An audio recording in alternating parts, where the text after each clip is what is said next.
Vamos a abrir nuestras Biblias en el libro de Hechos, capítulo 5, y siguiendo con esta serie de estudios que estamos teniendo acerca de la formación de la iglesia, ¿sí? De cómo se fue formando la iglesia. Y todo en el culto de hoy giraba alrededor del dar, ¿sí? Una ofrenda de amor seré para ti, Señor, decía la canción que cantamos. Y muchas veces cuando nos hablan del dar pensamos únicamente en meter la mano en el bolsillo y sacar dinero. Y la verdad que es lo menos importante. A veces cuando nos juntamos con los pastores y hablamos acerca de campañas de mayordomía en las iglesias, y yo le digo, gracias a Dios en nuestra iglesia no hacemos campaña de mayordomía. Nosotros hay iglesias que toman todo el mes de mayo para hablar de mayordomía. ¿Qué hablan?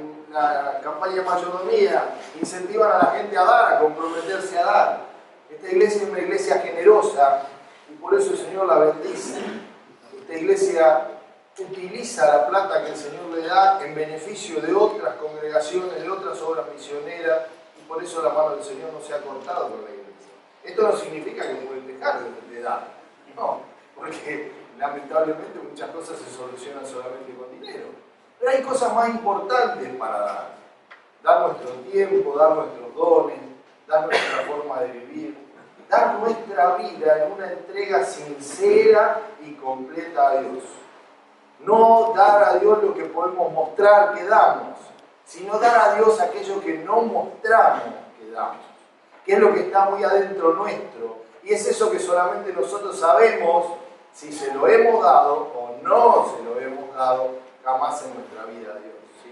Vamos a leer Hechos capítulo 5 del 1 al 11, ¿sí? Es un pasaje muy conocido y muchas veces mal usado, ¿sí? Y vamos a hablar un poco también del mal uso que se le ha dado a este pasaje, ¿sí? Hechos 5 del 1 al 11. Dice, pero cierto hombre llamado Ananías, con Zafira su mujer, vendió una heredad y sustrajo del precio sabiéndolo también su mujer. Y trayendo solo una parte la puso a los pies de los apóstoles.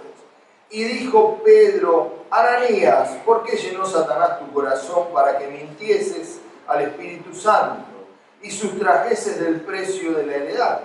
Reteniéndola, ¿no se te quedaba a ti? Y vendida, ¿no estaba en tu poder? ¿Por qué pusiste en tu corazón esto? No has mentido a los hombres, sino a Dios. Al oír Ananías estas palabras, cayó y expiró. Y vino un gran temor sobre todos los que lo oyeron.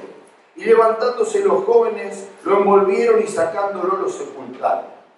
Pasado un lapso como de 3 horas, sucedió que entró su mujer, no sabiendo lo que había acontecido.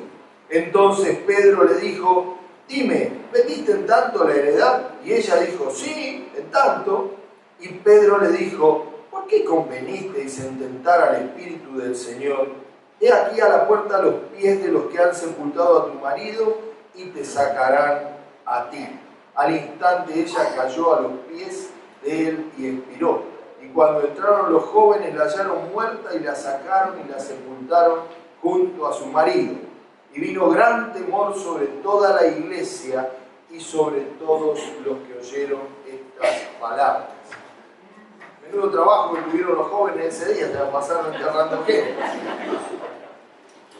Como dice el pastor Leconte en las reuniones de pastores, dicen que yo no tengo el don de la unción, yo tengo el de la extrema unción, la cantidad de lo que me ha tocado.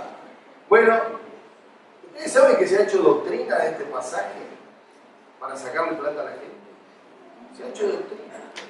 El grupo G12 es muy común que utilice este pasaje en esta forma.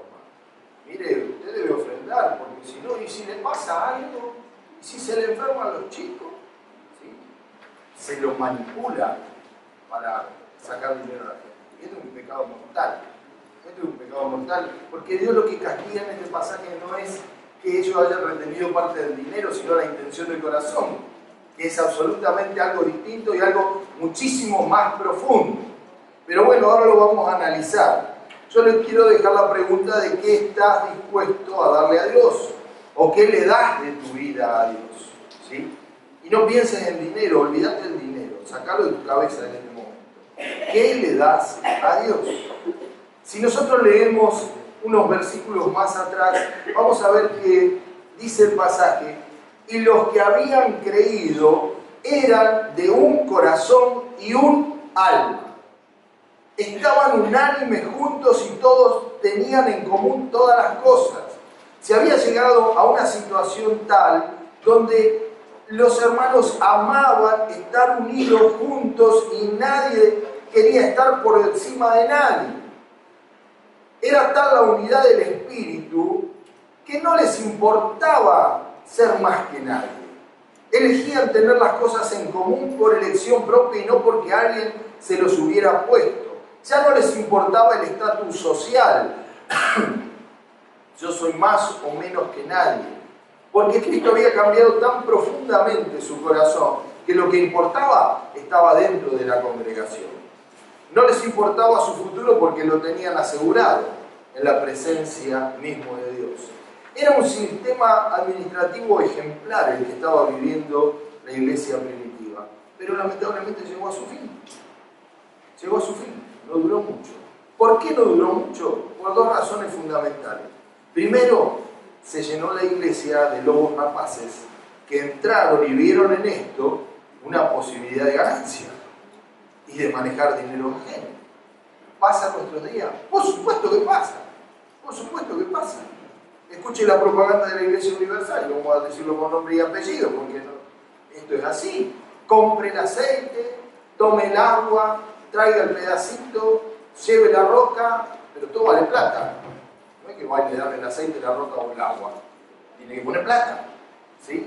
Entonces siempre hubo quien especulara con la bondad de la gente. Y el segundo gran problema que enfrentaron para que este sistema terminara fueron las persecuciones. Después de la muerte de Esteban, unos capítulos más adelante, ustedes van a ver que la iglesia es perseguida al máximo.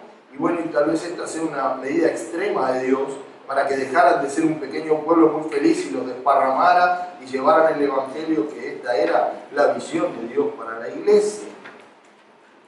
Predicaban con denuedo la palabra, decíamos la semana pasada, y esta era una manifestación del Espíritu Santo. Estaban todos unánimes juntos, tenían las cosas en común, predicaban con denuedo la palabra y hacían grandes señales y prodigios, manifestaciones especiales del Espíritu Santo de Dios en medio de ellos. Entre todos los convertidos allí, entre todos los que se habían convertido, había uno que se llamaba José, que los apóstoles llamaron Bernabé. ¿Sí? José tenía una heredad y no nos dice la Biblia si era la única. Tenía una heredad, podía tener más que una. ¿Sí? Y la vendió y trajo y puso a los pies de los discípulos el precio de esa heredad. ¿Sí? Y era un hombre lleno de fe y del Espíritu Santo. Lo apodaron Bernabé, cuyo nombre es hijo de consolación. Esto significa Bernabé. Y este habría de ser el encargado de formar la vida del apóstol Pablo más adelante. Miren qué personaje era en el principio de los albores de la iglesia, cuando la iglesia se estaba formando. Allí estaban todos unánimes juntos. La Biblia no nos dice si él era multimillonario, lo que nos dice es que este Bernabé tenía una heredad y la vendió y la trajo a los pies de los discípulos. No importa lo que le des a Dios, sino cómo se lo das a Dios. No importa la cantidad, sino la forma en que se lo das a Dios. Cada uno de los que pasaron a poner su ofrenda aquí pueden haber metido la mano en el bolsillo en un segundo antes y sacar lo primero que encontraban y ponerlo. O algunos han venido desde su casa y han preparado lo que habrían de darle a Dios. Y eso en realidad es lo correcto. ¿Sí? Señor, esto lo separé para ti. ¿Cuánto? No importa cuánto. No importa cuánto. Importa lo que separé para vos. Este tiempo de mi vida lo separé para vos. Si nosotros vamos a ir al legalismo del diezmo, diezmemos nuestro tiempo. Diezmemos nuestro tiempo. ¿Cuántas horas tiene el día? 24. 2 horas 40 le pertenecen al Señor. ¿Sí? Yo tenía por acá la cuenta, a ver cuánto sería. Esperen que le había sacado. ¿Dónde la habré puesto? Acá está. 24, 2 horas 40 por día. 7 días a la semana son 18 horas 40 minutos que son de Dios. Yo hablo más o menos 40 minutos. ¿Sí? Cuando estoy llegando a los 40 minutos, se empiezan a mirar el reloj. Y muchos se paran y se tienen que ir a poner los ravioles, echar los fideos. 18 horas 40 del día de hoy son de Dios. Son de Dios. No son mías ni de la iglesia, son de Dios. Entonces, si vamos a tener para el legalismo el tiempo, bueno, firmemos nuestro tiempo. ¿Sí? Este hombre de corazón generoso, Bernabé, no solo pensaba en su futuro al entregar su heredad, sino que él estaba entregando todo lo que tenía para que su futuro fuera mejor. Cuando uno entrega algo a Dios, no importa de qué estemos hablando, sabe que está haciendo una inversión en el reino de los cielos. Y la inversión no es de dinero, no es de dinero. El reino de los cielos no necesita dinero. El reino de los cielos necesita vidas consagradas. Ahora vamos a compararlo con esto. Yo hablé tanto de Bernabé para poderlo comparar con Ananías y Zafira. Estas dos personas que llenaron su corazón de intriga y de maquinación a la hora de tratar de engañar a Dios. Y así vinieron a ofrecer el precio de su heredad. Ahora, ¿existen estas personas hoy en día? Muchos se ríen, pero se animan a decir que sí. No. En esta iglesia no, pero bueno. Miren, a lo largo de la historia de la iglesia se han desarrollado por lo menos 3 clases de personas. Y hablo a lo largo de la historia de la iglesia para que nadie se sienta como que es de acá. Hay personas sinceros y transparentes como Bernabé, que ofrecen con sinceridad de corazón lo que tienen a Dios. Poco, mucho, no interesa, pero son transparentes. Son como son. No tienen muchos recursos, pero lo que tienen lo dan. Si ustedes escuchan hablar al pastor Alberto Procochú, él le va a hablar de la vida de Don Morales. ¿Sí? Don Morales era un hombre analfabeto, ¿sí? que a través de la predicación del pastor Procochú se convierte allá en Misiones en medio de la selva. ¿Sí? Don Morales no sabía leer y escribir. Don Morales le costaba dejar el cigarrillo. ¿Sí? Don Morales era un hombre de pocas palabras, pero fue el hombre que más gente trajo a la iglesia e hizo crecer a la iglesia en los 10 años que vivió, porque se murió enseguida, había tenido una juventud muy difícil. ¿Sí? ¿Qué tenés para darle a Dios? Ay, yo tengo tan poco, no conozco. ¿Qué le puedo contar a la gente de Cristo? Contarle lo que hizo tu vida, y con eso alcanza y sobra. Hay gente que es transparente, es como es. No le pidas más, pero es como es y es transparente. Esta es una de las clases de personas. Las otras de las personas son los falsos y mentirosos como Ananías y Zafira. Eso acá no hay, pero ha habido a lo largo de la historia de la iglesia a patar. Son las personas que vienen y uno los ve santo, pulcro, inmaculado, sin error y sin pecado. Son tan buenos que necesitaría que los pongamos ahí en esa ventanita. Son buenísimos para los ojos de nosotros, pero a los ojos de Dios. Ananías y Zafira eran los tipos macanudos. Los querían dentro de la congregación. Despojados de todo, vinieron a ofrecer delante de Dios. Mirá lo que hicieron Ananías y Zafira. Pero su corazón estaba minado de gangrena. Estaban enfermos. No eran sinceros. Eran mentirosos. Pero no mentirosos a los hombres, eran mentirosos a Dios. Porque a uno lo pueden engañar, pero a Dios no. Entonces la primera clase de personas son los transparentes, la segunda los falsos y mentirosos, y la tercera, que son los más complicados, son los indecisos, que no son ni transparentes ni mentirosos, están en el medio, no se animan a ir ni para un lado ni para el otro. Y para esto la Biblia tiene palabra, ¿cómo lo llama? ¿Cómo? Tibios. ¿Y qué dice del Señor que hará de ellos? Lo vomitará de su boca. Prefiero una Ananías y Zafira que un tibio. Por lo menos sabe que ese no va a dar más que eso. ¿Sí? Pero el tibio nunca se sabe de qué lado está. ¿De qué lado está? Como decía la propaganda. ¿Sí? No se sabe de qué lado está. Bueno, entonces en primer lugar, a lo largo de la historia de la iglesia y a la hora de dar, hay 3 tipos de personas que han estado involucradas en la historia de la iglesia. Los transparentes, los falsos y mentirosos, y los que no se sabe de qué lado están. No podemos bajo ningún punto de vista escondernos de Dios. ¿A dónde huiré de tu presencia?, dice el Salmo. ¿A dónde voy a escaparme de Dios? Pero hay gente que piensa que sí, que puede esconderse de Dios, que puede engañar a Dios con algo que hace. Miren, si la salvación fuera por obras, hay personas que están seguras de que heredaron la vida eterna por la cantidad de obras que pueden hacer. Por ahí son personas de mucho dinero, pueden hacer un hospital, una escuela, ayudar a un comedor infantil. Entonces, mirá todo lo que hice por esta gente. Pero eso no es lo que le cuenta a Dios. Eso no es lo que le cuenta a Dios. No podemos escondernos de Dios porque Él ve la intención del corazón. ¿Qué dice el Señor acerca de su palabra? Que es como una espada que penetra hasta partir el alma, las coyunturas y los tuétanos. ¿Y qué hace? Discierne los pensamientos y las intenciones del corazón. Cuando yo vengo a dar mi ofrenda, cuando yo dedico un tiempo para servir al Señor, el Señor sabe con qué intención. El Señor sabe si lo hice de corazón, sincero y agradecido ante el favor de Dios, o si lo hice por obligación. Voy porque no tengo más remedio. Miren, mi hijo me puso en un problema, ese que está de rosa allá atrás, me puso en un problema el otro día, porque en la semana nosotros habíamos arreglado ir a trabajar ayer a Virrey del Pino.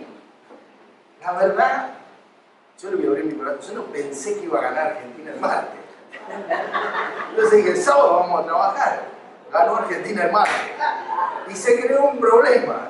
Y mi hijo me decía, vos no podés obligar a la gente. Yo no los obligué. Ayer nos fuimos con Walter, Eduardo Naranjo, Lito y Jorge Pilma, ¿sí? Los 4 valientes. Nos fuimos allá a trabajar. La verdad, gritamos los goles. Pero cuando Argentina perdió, sufrimos menos. ¿Saben por qué sufrimos menos? Porque estábamos ocupados. Teníamos tanto que hacer que no nos ocupamos. ¿Sí? Ahora, la verdad yo no los obligué a ninguno. Es más, el viernes a la noche lo volví a llamar y le digo, chicos, si no quieren venir, no vengan. A uno, que no voy a decir quién es, le dije, vení mañana a ver con nosotros. No, me voy a quedar a ver el partido. Se amargó por el tipo que la hubiera pasado mejor.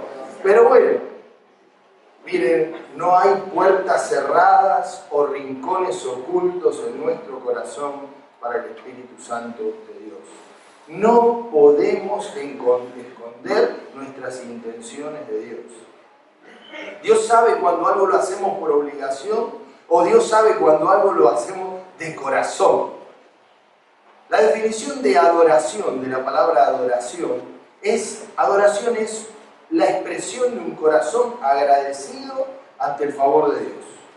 Usted se puede parar y cantar las canciones le gustan porque le gusta cantar. Pero eso no es adorar.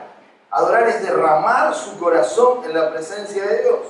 Adorar es ser traspasado por la letra, la música de las canciones y que le caigan lágrimas. Adorar es derramar el corazón. Entonces, ¿qué estás dispuesto a dar a Dios a la hora de adorar? Porque parece que dar fuera el momento de la ofrenda, nada más. Y uno da desde que entró por la puerta para adentro y de antes también. Dios ve las intenciones del corazón. Nada hay encubierto que no haya de ser manifestado, dice Mateo 10, 26 y 27. Pueden engañarme a mí, pero no a Dios. Nada hay encubierto que no haya de ser manifestado. El Señor discierne los pensamientos y las intenciones del corazón y sabe qué estás dispuesto a dar y cómo lo das. Entonces, en primer lugar, en la iglesia hay 3 clases de personas: sinceros, falsos, indecisos. No podemos escondernos de Dios, así que podemos ser cualquiera de estas 3 personas y el Señor sabe quién somos, aunque toda la iglesia piensa que somos más buenos del mundo. ¿Sí? Cuanto más estamos cerca de la gracia, dice el tercer punto, cuanto más estamos cerca de la gracia, mayor es la ofensa del pecado. Fíjense que Ananías y Zafira, ¿por qué murieron? Muchas veces nos preguntamos, ¿Dios castiga todos los pecados con la muerte? ¡Wow! No quedaría uno. No todos los enfermos son sanados Y a veces hace falta manifestaciones contundentes de Dios para que veamos que esto es de esta manera. ¿Por qué murieron? Ananías y Zafira habían visto de cerca la gloria y la gracia de Dios. Y sin embargo, se rieron de la gloria y la gracia de Dios. Probablemente ellos hayan sido testigos de los milagros del Señor Jesús, mientras el Señor Jesús caminaba por Galilea. Habrán visto más de un milagro. Ellos habrán visto el poder de Dios manifestado en el ministerio de Jesucristo. Y sin embargo pensaron que podían engañar a Dios. Ahora, ¿cómo alguien que vio tanta maravilla de parte de Dios puede pensar que puede engañar a Dios? Y muchas veces nosotros pensamos que podemos engañar a Dios. ¿Cuántas personas dicen haz lo que yo digo y no lo que yo hago? Pensando que su palabra tiene tanto poder que inhibe el pecado que cometen. No se puede engañar a Dios. Y cuanto más cerca estás de la gracia de Dios, menos tolerancia tiene Dios con el pecado. La palabra dice, por cuanto abundó el pecado, sobreabundó la gracia. Pero esto no quiere decir que podés pecar todo lo que quieras para que la gracia te sostenga, te salve y te perdone. No, bajo ningún punto de vista. Esto significa que la gracia de Dios te alcanzó y tenés que vivir en consecuencia. Ananías y Zafira habían sido alcanzados por la gracia de Dios. ¿Cuántas veces vemos vidas que han recibido perdón y favor de Dios y sin embargo parece que Dios no hubiera hecho nunca nada por ellos? Quieren vivir siempre bajo la gracia sin pagar el precio de ganar la gracia. Porque si bien la gracia es un regalo inmerecido de parte de Dios, algo tengo que hacer en reconocimiento por lo que Dios ha hecho por mí. Cuanto más conocemos de la gracia de Dios, mayor es la ofensa del pecado que cometemos. A mayor privilegio, mayor responsabilidad. Cada uno va a ser juzgado de acuerdo a la luz que recibió. Y un día todos compadeceremos ante el tribunal de Cristo. Y a cada uno nos va a ser preguntado, ¿vos sabías de esto? ¿Por qué lo seguiste haciendo? Porque hay pecados que son por ignorancia, pero hay otros pecados que son por omisión. Saber qué era lo que debía hacer y hacer absolutamente otra cosa. No se puede tomar el nombre de Dios a la ligera.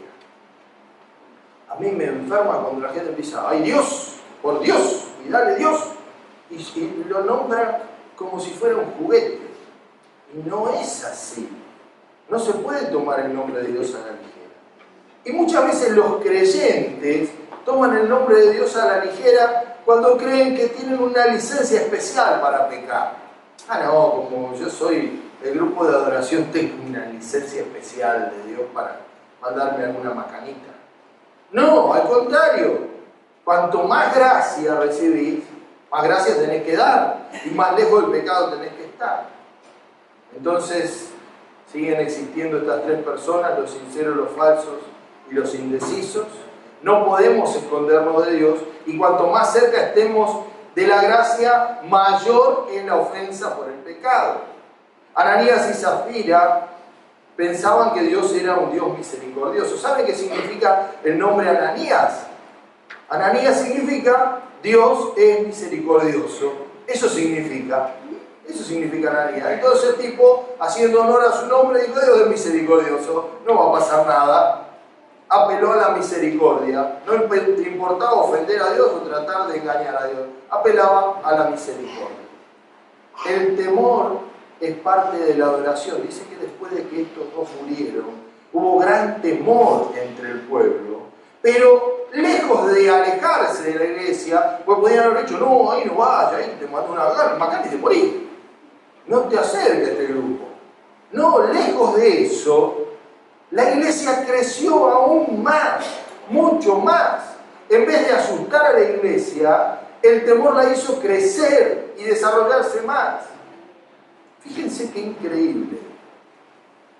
En nuestros días el crecimiento de la iglesia musulmana, ¿sí? El Islam. ¿Cómo puede crecer el Islam que es tan duro? Porque es re duro, ahí no va a pecar. Ahí a las mujeres no las van a dejar hacer nada de lo que hacen ustedes acá. Nada. Son terribles, son tremendos. Pecá y te cortan los dedos. Digo, robá y te cortan los dedos, una forma de pecado. ¿Y por qué crece? Si tiene tanta exigencia para la gente. ¿No será que el error está en flexibilizar la palabra para que la gente se sienta cómoda? ¿No será que hemos diluido tanto la fe, que la fe ya no cambia en profundidad los corazones de las personas? ¿No será que hemos dejado de llamar al pecado por su nombre para disfrazarlo de algo más elegante? ¿No será que toleramos tanto que nosotros por nuestra tolerancia estamos cayendo en pecado? Se viven tiempos difíciles y la semana pasada decíamos, para cerrar el mensaje de la semana pasada, que nunca fue fácil predicar el Evangelio. Por eso los creyentes pedían confianza y valor. Bueno, nunca fue fácil y hoy tampoco es fácil. Hoy debemos llamar a las cosas por su nombre. Miren, el temor a Dios es una mezcla entre asombro e intimidad con Dios, capaz de conmover el corazón más duro y ablandarlo hasta la sensibilidad. Yo no temo que Dios me castigue, sino lo que temo es ofender a Dios con mi vida. Y este cambio lo hizo Dios. Y este cambio no lo habían entendido Ananías y Zafira. Por eso actuaban irreverentemente delante de Dios. El pecado, dice el último punto, es un asunto muy serio para Dios. No se puede jugar con Dios y jugar con el pecado. Muchos de nosotros nos preguntamos por qué murieron si Dios era un Dios misericordioso. Deberíamos preguntarnos más bien por qué no morimos nosotros, y la respuesta sería la misma, porque Dios es un Dios misericordioso. Dios no puede tener relación con el pecado, porque es un Dios santo y exige de sus hijos santidad. Hace un tiempo atrás hablé del pecado y produjo un cimbronazo muy importante en la vida de muchos creyentes y de la iglesia. Pero no puede Dios convivir con el pecado. Dios no podía pasar por alto este tema de Ananías y Zafira. No podía dejarlo impune. Si vamos a formar la iglesia, pensó Dios, y me atrevo a meterme en ese pensamiento, si vamos a formar la iglesia, vamos a formarla bien. Entonces, ante un problema como este, de dos mentirosos sinvergüenza que pretenden engañar a Dios, vamos a dar una solución definitiva e impactante, como para que todos vean que no se puede jugar con Dios. En el Antiguo Testamento encontramos a Ofni y Fines, ¿sí? Dos personajes que fueron a ofrecer, dice la palabra, fuego extraño delante de Dios. Probablemente hayan tirado, no sé, incienso, por ahí descubrieron la pólvora de todo loco y la tiraron en el altar. ¡Bum! ¿Sí? Y fueron castigados, porque Dios había establecido que ese debía ofrecer en el sacrificio. Lo encontramos a Usa caminando en la historia, que con la mejor intención fue a agarrar el arca que se caía. Dios había dicho, no la toquen. Y allí murió. Entonces hay veces que Dios tiene que poner castigos ejemplificadores para que el pueblo de Dios entienda, esto no va por este camino. No hay forma de que vaya por este camino. Porque Dios es un Dios santo, si bien es misericordioso, es santo, 3 veces santo, y no puede tener relación con el pecado. Si en tu vida hay pecado, no esperes bendición de Dios. Misericordia de Dios para que no te consuma, sí, espérala. Pero bendición no, se corta inmediatamente. Sacá el pecado de tu vida, entonces recibí la bendición de Dios. No es que Dios está esperando para castigarte con un látigo, pero si te empeñás en vivir como vos querés, bueno, viví como vos querés y no le pidas ayuda a Dios. El pecado es un asunto muy serio para Dios. No debemos olvidarnos que la paciente misericordia de Dios es para conducirnos al arrepentimiento y a la salvación, y no para permitir que nos volvamos descaradamente al pecado. La misericordia de Dios es lo que me conduce al arrepentimiento, al cambio de vida y a la salvación. Pero no es cómplice Dios de mi pecado. para que yo pueda vivir y hacer como a mí me parece. Dice la palabra en Hebreos 2:3, el alma que pecare, esa morirá. ¿Cómo escaparemos de Dios si descuidamos una salvación tan grande? Si tenemos en poco todo el sacrificio que hizo el Señor por nosotros, ¿cómo nos vamos a escapar de Dios? No se puede escapar de Dios. ¿Qué estás dispuesto a darle a Dios? Lo que estés dispuesto, dáselo de verdad. Señor, toma mi vida, cantamos, ¿sí? Usa mi vida, dice el himno, ¿sí? Pero resulta que usa un poquito, el resto lo manejo yo. ¿Qué estás dispuesto a darle a Dios? Al suceso de la muerte de Ananías y Zafira siguió una sucesión de milagros y manifestaciones increíbles de parte del poder de Dios. Los apóstoles fueron llevados una vez más ante el concilio y otra vez fueron azotados. Fueron liberados milagrosamente nuevamente. Lean si quieren todo el capítulo 5 y ustedes lo van a ver lo que pasó después, que es tan interesante como el hecho mismo de la muerte de Ananías y Zafira. Nada detuvo a los primeros discípulos. ¿Dónde estaba la clave de su éxito? El tiempo del pecado había pasado y Dios había puesto un límite con la muerte de Ananías y Zafira. El tiempo de la hipocresía terminó y Dios había dicho basta. No se puede ser hipócrita delante de Dios. Se puede ser hipócrita delante de los hombres. Vender la imagen de un santo, mientras que en realidad es un lobo rapaz. Sí, delante de los hombres funciona, pero delante de Dios no funciona. Y el Señor dice, basta.